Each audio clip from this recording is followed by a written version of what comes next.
Hi guys! Welcome back to my YouTube channel. Good morning, good afternoon, good evening sa ating lahat. Saan man tayo sulok ng mundo. Sana ay nasa mabuti tayong kalagayan at ligtas sa anuman masamang kapahamakan. At bago ang lahat, shoutout muna tayo sa founder ng Kalingap, Kuya Val Santos Matubang, Ate Edna Vlogs, Kalingap Rob, syempre kay Jack Matubang at sa lahat ng mga sponsor na walang sawa tumulong sa mga nangangailangan, more blessing to come. At syempre, shout out sa lahat ng mga presidente na binuo ni Kuya Val.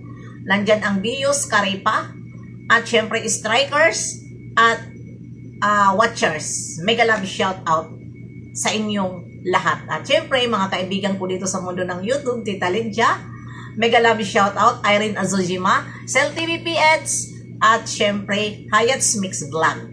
At ayan na nga, ano ngayon ang ating reaction video nandyan sa ating thumbnail, si Kuya David. At yan po ang ating tatalakayin. Ayan, pakinggan muna natin. Grabe yun, kawawa yung bata talaga, promise. Nag-iiyak sa akin. Pag kayong na bawa na kwentuhan niya na nag-iiyak sa inyo, maawa talaga kayo. Maawa talaga kayo. Kawawaan si Carla, guys. Ayaw niya na magpa-vlog after nung mga sumbat. Sabihin ko sa inyo, promise, nag-iiyak yun sa akin. Ayaw niya na. Nandun na siya sa point ng chat niya na si Kuya Rab niya na ayaw ko na Kuya Rab magpa-vlog. Kasi nga ang dami daw sinabi sa kanya, ganyan. Sabi ko, wag.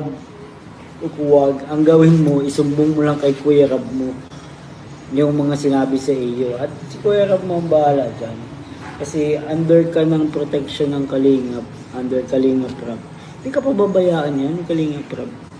Buti na lang, nakinig siya nun. Kasi kung hindi, wala na tayong Jomcar ngayon, di aabot ng episode 100 yan. Promise.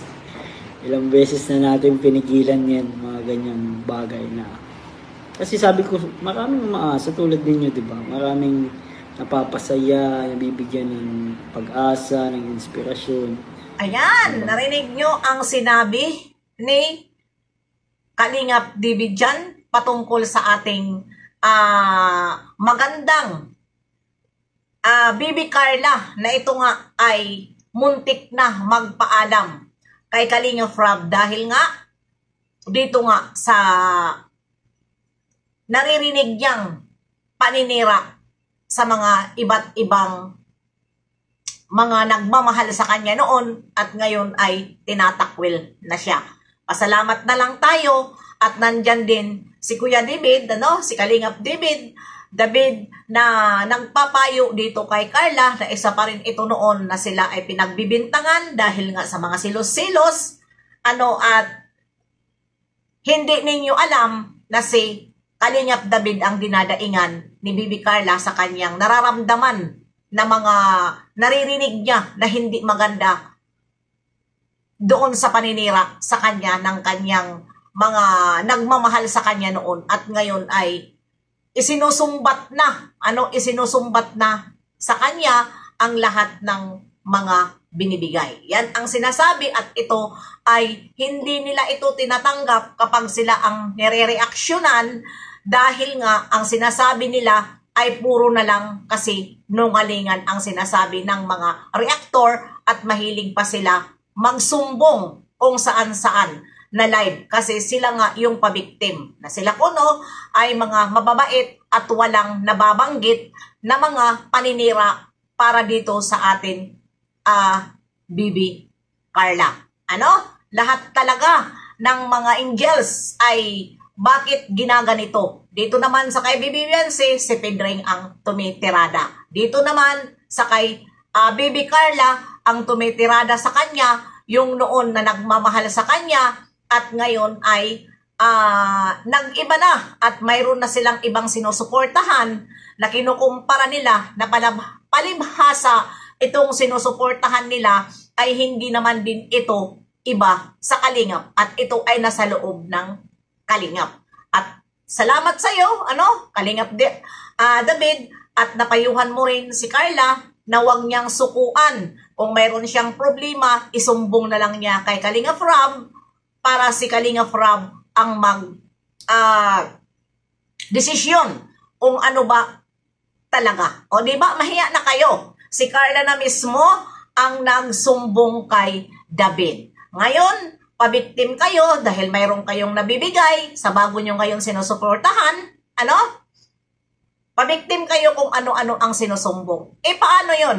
Si Carla na ang nagsasabi. Paano yon? Kung si Carla tuluyan nga magpaalam kay Kalinga Prab nang dahil natutruma sa mga pinagsasabi nyo. Di ba? Wala na kayong magawa sa mga angels kundi panera. Si Pedring ay ano naman yon? Ibang ano yon? Lahi na nananira. Kayo naman, dapat mahiya kayo dahil nakinabang kayo noon sa mga yan.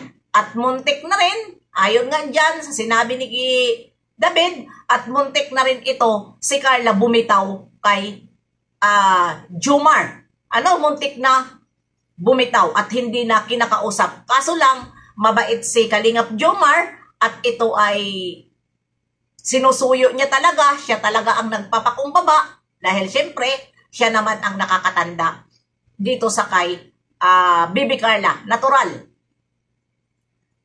Siya rin ang mag-isip kung ano ang kanyang ano kay Bibi Carla. At yun, ano mga kalingap, mga ka-Bibi Carla, yun lang po ang masasabi ko na kailangan nyo sagutin kapag kayo ay nakikinig at mayroon silang mga live na mayroon kayong dapat i-comment, mag-comment po kayo na mahiya sila. Huwag po nila bigyan ng problema si Carla. At tapos na sila tulungan ni Carla. Huwag niyong sabihin sa nagsasabi dyan, si Carla ang nakinabang sa inyo. Kayo ang nakinabang dahil dumating kayo sa Kalingap.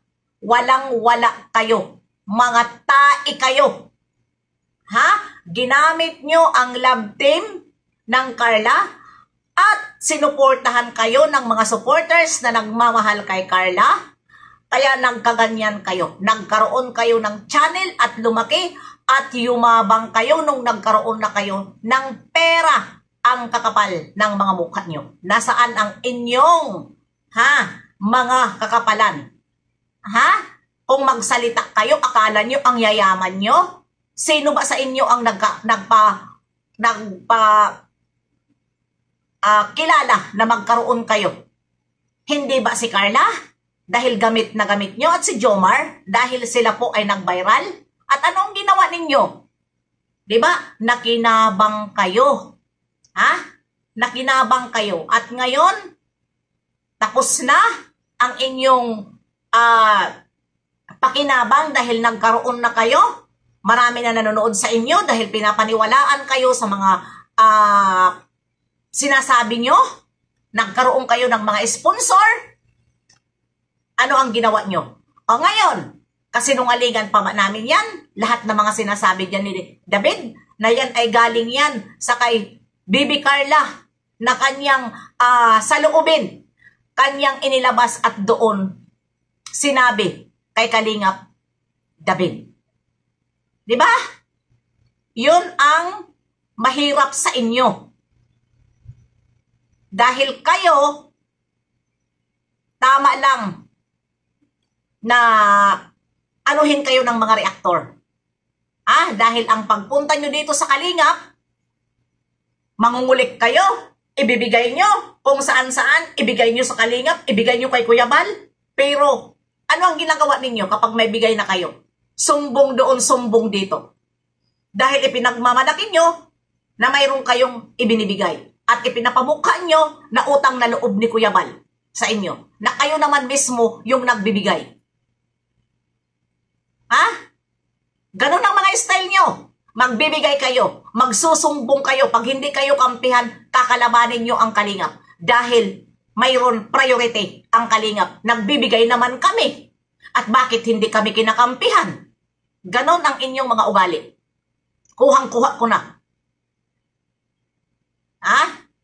Kuhang-kuha ko na ang inyong mga ugali. Ganon kayo. Mabuti kung mga sarili nyong bunot sa bulsa yung mga binibigay nyo. Nangungulikta lang naman kayo. Huwag kayo magmayabang. Kaya natatamaan kayo na sinasabi na ginagamit nyo ang kalingap. Totoo naman na. Ginagamit nyo ang kalingap. Hindi dapat kayo ganon. Magkaisa. Dahil alam na marami ang nagkaroon sa kalingap. Nagkaroon ng sasakyan, nagkaroon ng bahay. Yun. Pero ano ang ginawa nyo dito sa kay Carla? Binigyan nyo ng problema ang bata. Sinumbat nyo ang inyong mga binibigay, na yun naman, nagbigay ang mga sponsor dahil minahal nila si Carla. Yun. Kaya nagbigay at nag-ambagan sila. Yun lang po, hanggang dito na lang. See you next live and upload. God bless sa ating lahat. Mabuhay ang kalingap. See you next live and upload. Bye-bye.